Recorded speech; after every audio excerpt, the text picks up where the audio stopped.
Bonjour à tous, bienvenue sur cette nouvelle vidéo.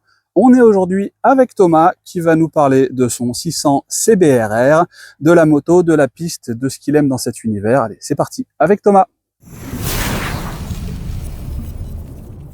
Bonjour Thomas. Salut, Merci d'avoir accepté notre invitation. avec plaisir. Bon, je vois que tu as une jolie petite machine Grinardo sous toi. Est-ce que tu peux, en deux petits mots, te présenter et nous donner quelques informations sur ta machine, s'il te plaît? Alors, je m'appelle Thomas, j'ai 30 ans. Je fais de la moto depuis 10 ans maintenant. Et j'ai acheté cette machine il y a 5 ans, je crois. Parce que ma copine l'avait avant moi. Moi, je roulais d'abord en GSR 750 à l'époque, que j'aimais beaucoup. Et elle m'a donné envie d'avoir une sportive. Et c'est vrai que au début, je me sentais vraiment recroquevillé parce que je suis quand même assez grand. Qu'au début, je me suis dit, bon, ça fait un peu grenouille. Et au final, en fait, j'adore tellement ça que je l'apprécie je l'apprécie quand même. Donc le passage du roadster à la sportive, un petit temps d'adaptation, Ouais. mais ça s'est bien passé. Ouais, ça s'est bien passé. En fait, c'est plutôt parce que j'adore cette sensation de vitesse qu'on a et de contrôle que j'ai voulu passer sur cette bécane. Et j'adore cette bécane, en fait. À chaque fois que je roule avec, bon, je dis que j'ai déjà fait des road trips avec. Je dis pas qu'au bout de 4 heures de route, on n'est pas cramé, mais ça reste agréable en fait. Et ça n'a rien à voir avec un roadster. Vraiment, quand je reprends un roadster, enfin, ça n'a rien à voir. Je saurais même pas décrire. T'as pas le même feeling avec, quoi. Rien à voir. En fait, je sens que déjà quand on va un peu vite, on sent le vent. J'ai plus mal au final au cervical et au dos en roadster parce que t'es obligé de contrer le vent, alors que là, c'est vraiment aérodynamique. Et bon, c'est une moto où forcément on va pas rouler tout droit pendant des heures et des heures. Il faut quand même bouger un peu sur la bécane parce que forcément, comme on est très sur l'avant, ça va faire mal au dos, ça va faire mal au poignet. Bon, c'est un autre, on va dire que c'est un plaisir un peu un peu bizarre. Qu'est-ce que t'aimes dans cette machine, justement? Qu'est-ce qui te plaît en elle? Bah déjà, sa gueule, je la trouve magnifique. Quand je l'ai vue la première fois, moi j'adorais. Donc j'en voulais une. Alors à la base, moi, elle était toute noire. Forcément, le Grinardo, ça n'existe pas d'origine. C'est un covering, c'est une peinture? Non, c'est une peinture, ouais, je l'ai faite repeindre. En fait, je suis tombé avec, j'ai sur piste, parce que je fais un peu de circuit, et je l'ai faite repeindre parce que je voulais pas la perdre, en fait. Elle était un peu abîmée de partout, mais rien de très méchant, le cadre était pas touché et tout. Donc du coup, j'ai pu la refaire et j'ai pu la garder. Donc je lui ai donné une seconde vie, avec une autre couleur, mais bon, je l'ai gardée, donc je suis content. Et entre le noir et le Grinardo, la préférence va sur... Ah, j'en sais rien, ça a rien à voir. Je peux pas dire que c'est mieux ou pas bien. Y en a qui préféraient le noir. Avant, en fait, elle était toute noire mat, avec quelques petites touches. En fait, la déco était rouge, donc c'était très stylé, noir et rouge. Et j'adorais, j'ai hésité à refaire, et au final, je me suis dit, vas-y, je vais changer, histoire de dire que, voilà, je me suis quand même vautré, mais je lui offre une nouvelle vie. Et j'ai voulu, bon, j'ai gardé quand même des touches de noir et rouge parce que j'adore ça, mais j'ai voulu changer et je suis pas mécontent, en fait. C'est pas le Grinardo comme je pensais, ça fait un peu plus clair. Mais au final, ça change et on la voit pas cette couleur, on la voit jamais. Non, on Donc la voit en fait, jamais. On la voit très très peu. Alors, on la voit là.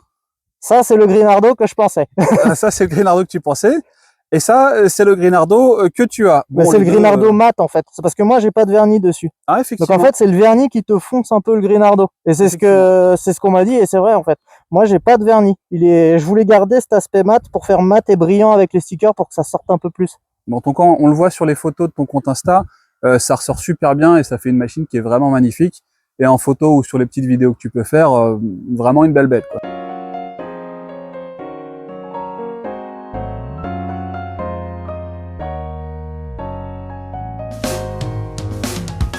Ta copine avait exactement la même par rapport à la version? Ouais. Elle a exactement la même. En fait, à la base, on avait deux CBR noirs. Donc elle a la même en noir, couleur d'origine. Donc dans le garage, on a deux CBR. Un noir et un gris. Comme ça nous permet de pas les confondre. Et bon, moi, j'ai fait un peu plus de modifs parce que je fais du circuit avec aussi.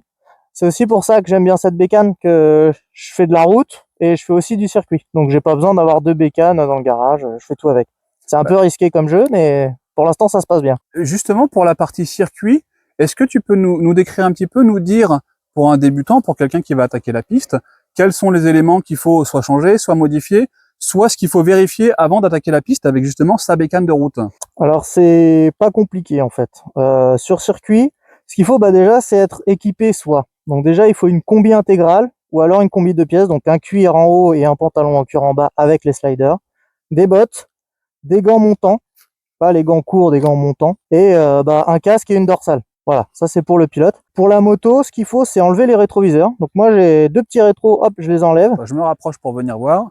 Voilà, donc moi j'ai juste une vis à enlever et hop, j'enlève mes rétros. D'accord, simple. Il faut... Alors ça dépend, il y en a qui disent qu'il faut scotcher les phares, parce que justement ça peut éblouir ceux de devant, mais comme t'as plus de rétro, voilà. C'était vrai quand les feux étaient en verre, maintenant c'est tout du plastique, donc voilà, ça sert plus à rien. Bon, on le fait pas. En général, on scotche la plaque pour les photos, c'est plus sympa. Et aussi, parce que la plaque, ça réverbère un peu de lumière. Ce qu'il faut, c'est baisser la pression de ses pneus et vérifier ses pneus.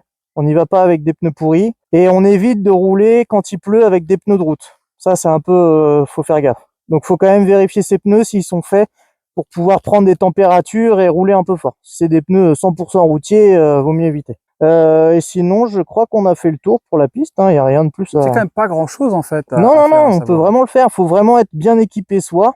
Et la moto, il n'y a rien à faire. On peut y aller. J'ai vu des T-Max rouler sur piste. Tout le monde peut rouler sur piste. D'accord. Donc on scotche le phare avant. On scotche les phares. La plaque, on enlève les rétros. On baisse les pressions des pneus parce qu'ils vont chauffer beaucoup plus que sur la route, forcément. Ok. On vérifie que ces pneus peuvent accepter justement de faire un peu de piste. Et c'est parti. Et comme tu disais, on n'a pas forcément besoin d'avoir une hypersport pour aller s'amuser sur la piste. Pas du tout. J'ai même vu des 125 qui roulent plus vite que des 600 comme ça. Ça existe. Il n'y a même pas de cylindrée en fait. Il n'y a même pas de concept de cylindrée. Il y a des motos très très vieilles qui roulent. Ça dépend vraiment du pilote et de ce qu'on veut en faire en fait. Et du coup, toi, avec la même machine, tu fais route et tu fais piste. Ouais, c'est ça. C'est pas le même plaisir. C'est pas la même chose, mais tu ne fais pas de réglage supplémentaire sur l'une ou sur l'autre. Pas du tout. J'ai changé 2-3 petites pièces pour pouvoir l'adapter à la piste. Typiquement le freinage. J'ai mis un freinage un peu particulier du Brembo, histoire de freiner mieux, et des Durit Aviation. On appelle des Durit Avia. Donc c'est pour éviter que quand on freine trop et trop fort, les Durit vont se dilater et du coup on perd le freinage. Donc là, ça évite ce problème-là. Ça me permet d'avoir un freinage qui est endurant dans la durée et qui accepte des températures beaucoup plus hautes que sur une utilisation route. Et en fait, ça me sert aussi même, je vais pas dire au quotidien, mais quand on se balade en montagne, par exemple, c'est beaucoup d'enchaînements de virages. Si tu es en descente à la montagne, à force de freiner, tu vas forcément faire chauffer tes freins. Et c'est toujours mieux d'avoir ça. Moi, personnellement, je préfère. D'accord. Donc, tu as quand même les étriers d'origine. Ouais. Mais tu as mis les Durit Avia. Voilà, j'ai mis les Durit Avia et je voulais un freinage un peu plus sec que le freinage d'origine. C'est pas une nécessité, ça allait très bien avant. Mais bon, je voulais un peu plus, donc j'ai changé. Mais bon, c'est plus du plaisir que vraiment une nécessité. Ouais.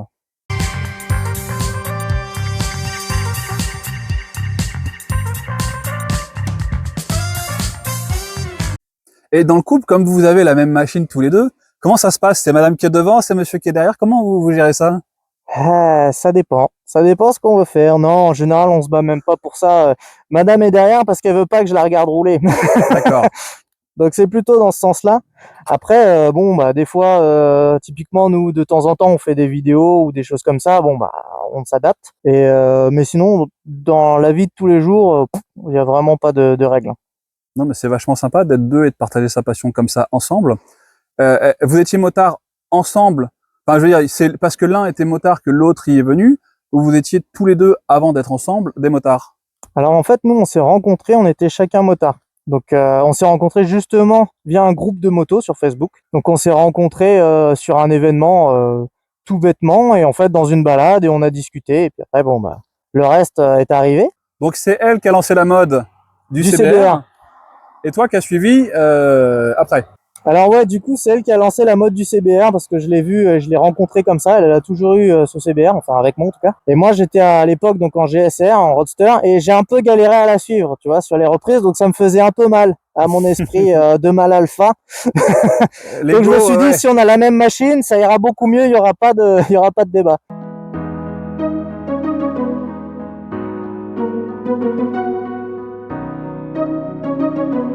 Et du coup, en moto, t'as eu quoi avant celle-ci? Alors moi, j'ai eu 2 bandits. Donc le tout premier bandit phase 1 de 98. Le 600? Ouais, bandit 600. Ouais, j'ai commencé avec ça en bridé. Après, j'ai eu un deuxième bandit de 2008, donc le injection. Et après, j'ai eu 2 GSR. Alors il y en a un où j'ai eu un accident avec, mais comme j'aimais bien cette moto, j'en ai racheté un autre. 7,5 ou 600? 7,5. D'accord. 7,5. Ouais, non, c'est pas le 600, j'aurais aimé. Mais Non, j'aimais bien la gueule du 7,5, ouais, je le trouvais vachement beau. Et à l'époque, en fait, j'allais à l'école avec, enfin à l'école d'ingénieur, hein, voilà. D'accord, oui, t'étais J'allais à l'école avec, et pas du au coup, il collège, fallait quoi. quand même un truc confort, un peu fun, parce que bon, bah quand même, on aime la moto pour le fun aussi, faut le dire. Mais il me fallait quand même un truc pour le confort, parce que j'allais tous les jours, je faisais les Yvelines jusqu'à Paris en moto tous les matins, tous les soirs. Le GSR, c'est une formidable machine. J'adore cette machine. J'en ai eu 2. Ah ouais, bah voilà. Et franchement, au début, je me suis dit, je vais acheter celle-là et garder le GSR. Après, je me suis dit, bon, c'est quand même un budget, et au final, j'en ai pas besoin. Mais c'est vrai que j'ai hésité un petit peu au début, et non, mais je regrette vraiment pas cette moto. Après, c'est le banquier qui a décidé, quoi. Voilà, c'est ça, ouais. Ou la banquière. Bon. Ou la banquière, ça dépend. Bon, c'est un autre débat. On va pas rentrer là-dedans. Dans l'univers de la moto, qu'est-ce qui te plaît, toi, particulièrement? Au-delà de la vitesse, du circuit, de la piste, qu'est-ce que t'aimes dans cet univers? Bah moi, en fait, c'est un peu toute la contradiction, c'est que j'aime la vitesse, et en même temps, des fois, je fais des road trips. Je suis pas forcément en train de faire de la vitesse, je suis juste en train de visiter. J'aime le circuit. En fait, j'aime un peu tout dans le monde de la moto. Si je pouvais avoir une moto pour chaque discipline, de la cross jusqu'à la sportive, jusqu'à la Harley, ce serait super. Bon, malheureusement, c'est un milieu qui coûte cher. Mais ce que j'aime, c'est quand même l'entraide. C'est-à-dire que bah, nous, par exemple, j'ai un exemple très concret. On a acheté une maison, du coup, avec madame. Et en fait, tous nos potes de la moto sont venus nous aider à déménager, à faire des travaux. Et en fait, c'est des gens qu'on connaissait pas avant la moto. Et en fait, c'est une grande famille, quoi. On s'est vraiment fait plein de potes par ce biais-là. Et c'est vraiment un outil simple pour connecter avec des gens. Parce qu'en fait, même si on les connaît pas, on dit ouais, t'as une belle mécane, qu'est-ce que tu fais avec, machin.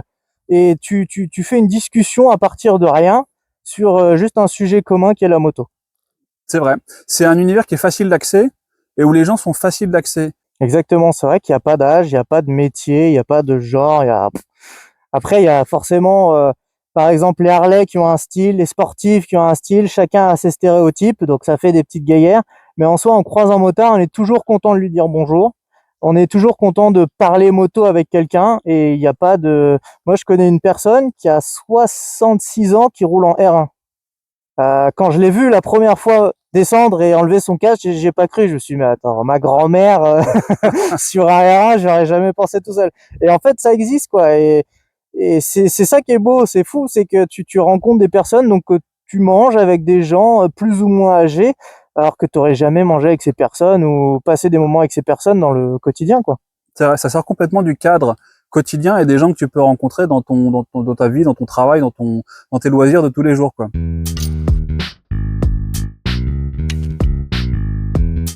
Le road trip idéal pour toi, ce serait quoi?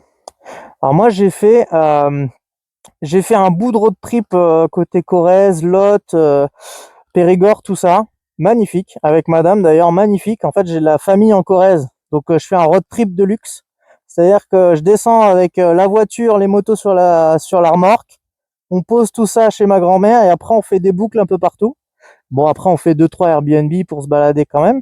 Mais bon, avec les sportives, on va pas mettre des top cases et des choses comme ça. Donc, en fait, on est obligé de partir avec un petit sac à dos, et on se fait des petites boucles comme ça. Ouais, tu t'évites toute la partie autoroute, en fait. Exactement, ouais, parce que pour le coup, la sportive sur l'autoroute, faut oublier. Ça, c'est vraiment pas possible, c'est impossible. Tu l'as déjà fait une fois? Ouais, pour aller au Mans, ouais. Et franchement, je m'en souviens encore. C'est vrai. Bon, Le Mans, Non, c'est 1h30 d'ici. bah justement, en fait, ça va, mais si tu roules pas vite, t'es tout crispé. Si tu roules vite, c'est dangereux et t'es tout crispé. Et en fait, t'arrives, t'as mal au cou, machin, le temps de t'en remettre le lendemain, tu repars pas pour faire un road trip d'une semaine. Bon, c'est pour ça que je fais des road trips de luxe. Parce que je commence à être vieux, tu vois, 30 ans. Et j'aime bien mon petit confort, voilà. Ouais, non, mais c'est important. Et si tu peux le faire, je veux dire, il fait vraiment le truc à faire. Au moins, tu peux juste profiter de la route, profiter de l'endroit où tu es, sans avoir à t'embêter à prendre l'autoroute et à faire 5 heures sur des routes toutes droites qui sont particulièrement C'est chiantes. ça, ouais. Après, on l'a fait, tu vois, à passer par des petits coins, machin, pour descendre jusqu'à un endroit. Ça se fait très bien. Je l'ai fait avant avec d'autres bécanes, machin, c'est super. Mais avec le temps, tu commences à savoir. Au début, tu sais pas ce que tu veux, tu sais pas ce que t'aimes comme type de bécane. Tu choisis une bécane juste parce qu'elle est jolie. Tu sais même pas pourquoi tu l'as choisie, juste parce que tu l'aimes bien. Et après, tu sais à peu près ce que tu veux, tu vois. Et dans le road trip, c'est à peu près pareil. C'est que tu dis bon, au final, j'ai envie d'avoir des beaux paysages, des belles routes, Bon, du beau temps parce que c'est quand même vachement sympa. Et après, tu choisis un peu ta destination en fonction de ce que tu veux voir, tu vois. C'est vrai que l'année dernière, on a essayé de faire un road trip en Bretagne. C'était vachement beau. Ah, c'est courageux, hein. Mais la route, on l'a fait en voiture au final. On les a reposés, on a dit bon ça sert à rien.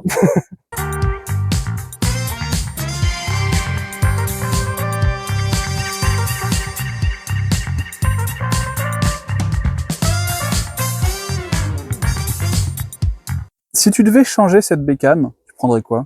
C'est une très bonne question. C'est une question que je me pose depuis un moment parce que je me dis que j'aimerais bien changer et en fait je l'adore.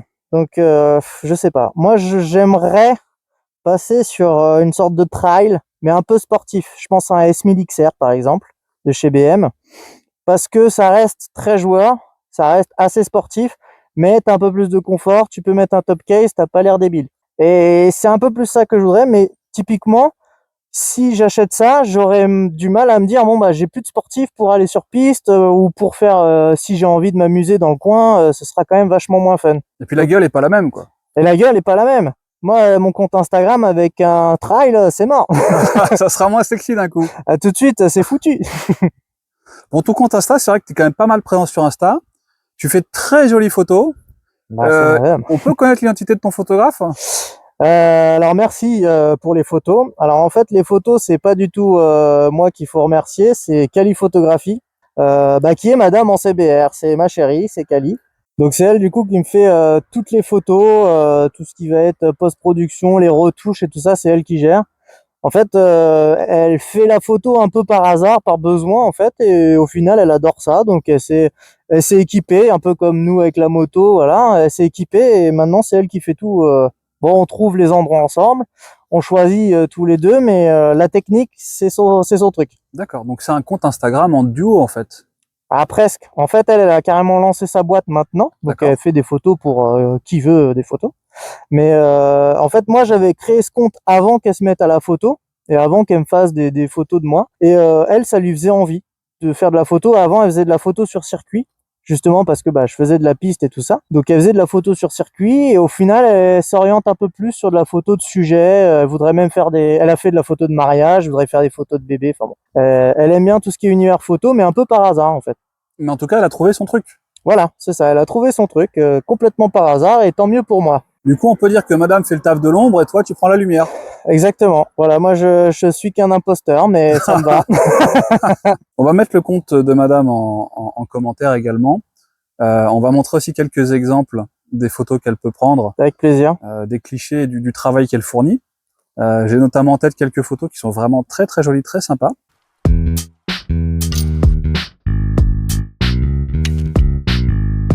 Qu'est-ce que ça t'apporte, toi, le compte Instagram? Le compte Instagram, déjà, ça m'a apporté des personnes que je connaissais pas. Donc, je me suis fait aussi des potes par Insta, ça existe. Je pensais pas au début parce que je faisais ce compte Insta parce que je commençais à poster des photos de ma moto sur mon compte perso beaucoup trop souvent. Et je me suis dit, bon, mes potes qui sont pas du tout dans la moto, ça va les saouler, tout simplement.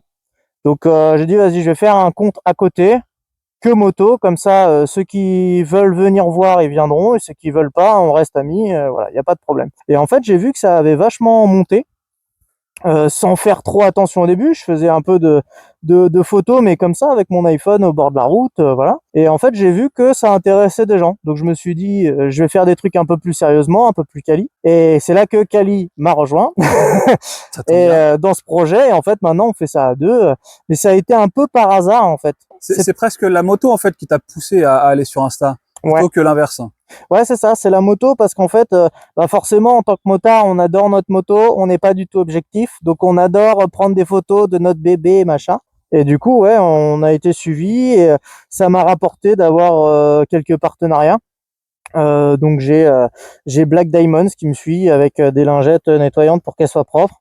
Bon, va falloir que je repasse un coup. J'ai Shaport qui fait des supports de téléphone qui sont super sympas. On a fait plein de shootings avec eux sur Paris. À chaque fois, je me déplace. Et j'ai aussi Honda Outsider de Coignères.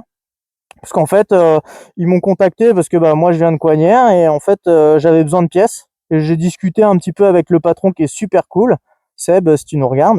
Et en fait, il nous a dit, ouais, si tu veux, on peut faire des photos ensemble. Vous faites quelques posts pour moi. Il m'a permis de faire gagner des suites. Honda, donc faut aimer Honda. Il m'a permis de faire gagner des suites et puis voilà quoi, c'est bonne ambiance. Et moi je voulais un peu, comme il y a plein de trucs sur Coignard, je voulais un peu faire de la pub pour le réseau, tout le réseau motard de Coignard.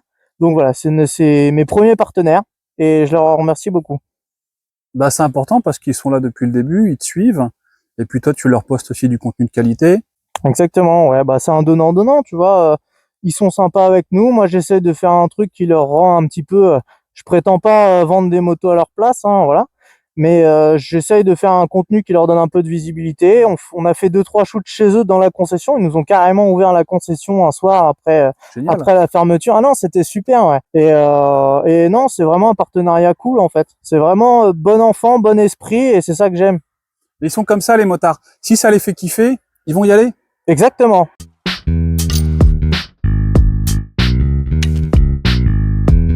La passion de la moto, c'est un truc qui te vient d'où? Ça me vient du permis. En fait, j'ai toujours, depuis petit, j'étais fan de bagnole, moi. Pas plus que ça de moto, je regardais pas les motos passer ou quoi. Par contre, en fait, j'ai un pote qui m'a proposé de passer le permis. Et je me suis dit, ouais, comme on est quand même en région parisienne, machin, ça va toujours m'être utile. Même si je prends pas de moto tout de suite, ce sera forcément utile à un moment donné. Et du coup, bon, bah, on s'est inscrit ensemble au permis. Et au final, je suis monté sur la moto et j'ai adoré direct. La sensation de puissance, le vent, machin, j'ai adoré. Et là, j'ai dit, ok, j'achète une moto direct après le permis. J'ai commencé à regarder les motos, à chercher, à me documenter, machin. Et en fait, je suis devenu fan dès l'instant où j'ai posé mes fesses dessus. Mais avant, pas plus que ça. Avant, pas plus que ça. J'ai pas de parents, j'ai pas de famille fans de moto, de potes fans de moto non plus. Pas plus que ça. J'étais vraiment pas un gros fan. Et c'est vraiment une fois que j'ai posé dessus, que j'ai eu les sensations, que j'ai dit ah ouais, c'est quand même un monde à part, c'est quand même quelque chose. Et l'adrénaline, ce truc que ça procure, même doucement. Hein. Je me souviens que quand j'étais encore en train de faire des heures de cours pour aller jusqu'au plateau, je regardais le bitume et je voyais le bitume qui passait comme ça. Et je dis ah ouais, quand même là on est à quoi, 70, ça fait quand même quelque chose. Bon, après on s'y habitue, mais au début j'ai dit ah ouais, c'est quelque chose quoi. Alors qu'en voiture, bon bah t'es dans ton siège, t'es tranquille. Et c'est vraiment de là que ça vient. Donc t'es pas tombé dans la marmite en étant petit, Pas du tout. mais t'as goûté une cuillère un peu plus grand, et puis depuis c'est fini. Exactement. J'ai fait un petit échantillon, j'ai goûté une cuillère, j'ai adoré le goût, j'ai mangé tout le pack, tout ce que tu veux. Et depuis, je vis moto depuis 10 ans maintenant. Et c'est vrai que c'est mes potes, c'est ma passion, c'est mes week-ends, c'est une partie de mes vacances avec les road trips. C'est vraiment une grosse partie de ma vie, complètement par hasard. Mais t'as vraiment trouvé ton truc. J'ai trouvé mon truc, ouais. Ça c'est génial. Ah ça c'est super, ouais. Ça, même moi ça m'a fait plaisir parce que on cherche toujours une passion, quelque chose qui nous fait plaisir. Et moi je disais ouais bah j'ai des trucs que j'aime mais pas une passion qui me fait vibrer. Et là j'ai senti vraiment la passion et je le vis encore dès que je peux, dès qu'il fait un peu beau parce que je suis quand même maintenant j'ai plus besoin de la moto tous les jours comme avant. Donc maintenant j'avoue je profite et c'est super. Je suis vraiment que pour le kiff. Bon, écoute, je te propose que ce soit le mot de la fin. Toi et madame, la même machine, une noire, une grise, ça c'est super sympa. Merci madame pour mettre aussi bien en valeur la moto de monsieur. Hein. Merci. Cœur sur toi. Love. Attends, c'est comment comme ça là? C'est pas facile avec les gants. Ouais, c'est pas mal. Elle le reconnaîtra. Et puis la moto, bah écoute, maintenant c'est vraiment, maintenant, depuis une bonne dizaine d'années, maintenant c'est vraiment ton kiff, c'est vraiment ton truc. Donc ça, c'est chouette d'avoir trouvé sa passion, c'est vraiment un truc important. Merci beaucoup Thomas pour ce moment passé avec toi. Merci à toi. À bientôt. Salut.